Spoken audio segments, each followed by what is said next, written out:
Merci, Père, pour ta fidélité, pour ta bonté, pour ta compassion et pour ta miséricorde. Merci ce matin, est-ce que Père, je tiens encore à élever ma voix vers toi afin de prier pour un élément essentiel à partir duquel toute chose se forme. Je me tiens devant toi pour prier pour cet élément qui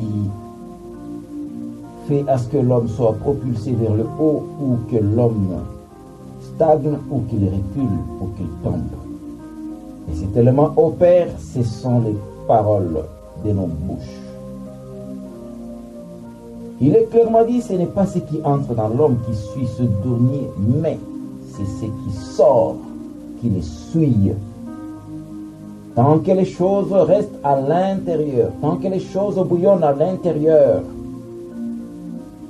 ce n'est pas du tout grave. Mais à partir du moment où ces choses commencent à sortir, c'est là où la forêt brûle encore et encore. C'est pourquoi, Père, je te livre la parole de ma bouche. Il est dit en Job 22, 28, tout ce que tu décréteras arrivera. Ô Père, permets que je décrète les choses que tu désires, que je puisse déclarer. Comme le dit Matthieu 12 au verset 37, par ta parole tu seras condamné, par ta parole tu seras justifié. Ô Père, permets qu'il y ait une sagesse indescriptible dans toutes les paroles de ma bouche. Oui, Père, je sais que je n'ai pas à lutter contre la chair et le sang, comme le dit Ephésiens 6, 12.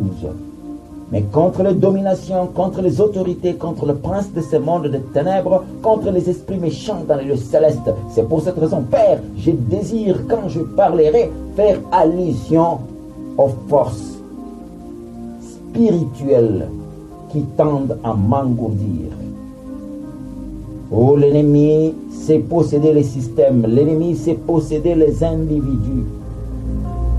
C'est pour cette raison, Père, je désire encore que tu mettes les mots dans ma bouche, comme le dit Isaïe 50, verset 4. Chaque matin, tu ouvres mes oreilles afin que j'entende comme devrait entendre un disciple. Chaque matin, tu mets les mots dans ma bouche afin que je parle comme devrait parler un disciple. Oh Père, je désire encore que tu me communiques ce matin, comme le dit Ephésiens 1 au verset 17, un esprit de sagesse et un esprit de révélation, afin que je parle justement les choses qui se passent, les choses qui se trament, les choses qui se déroulent dans l'invisible.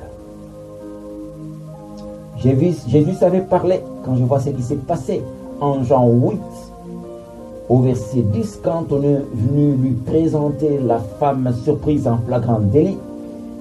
On lui a dit, mais Jésus, qu'est-ce que toi tu préconises que l'on fasse? Parce que cette femme est surprise et Moïse a dit qu'il fallait qu'elle soit lapidée.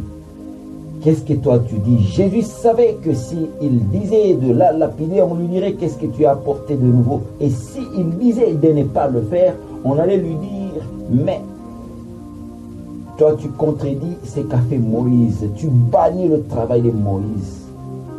Jésus s'était dit, je ne vais pas répondre ni par oui, ni par non. Il a continué à écrire. Il a continué à écrire comme s'il n'avait pas entendu. Oh, de fois, le silence est révélateur de beaucoup de choses. Le silence est mieux quand, généralement, nous n'avons pas directement quelque chose à déclarer. Le silence est bon. Jésus est resté calme un court moment. Et il s'est là. Il a dit, celui qui n'a jamais péché, jette la pierre en premier. Cette parole était suffisante. Cette parole avait tué le débat.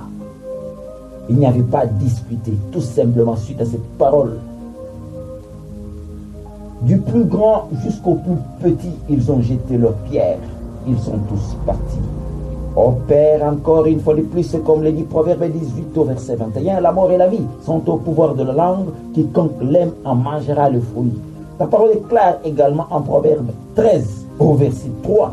que celui qui veille sur sa bouche veille sur sa vie, et celui qui ouvre de grandes lèvres court à sa perte.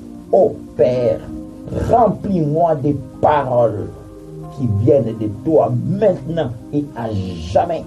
Car il est dit en Jean 20 au verset 23 que c'est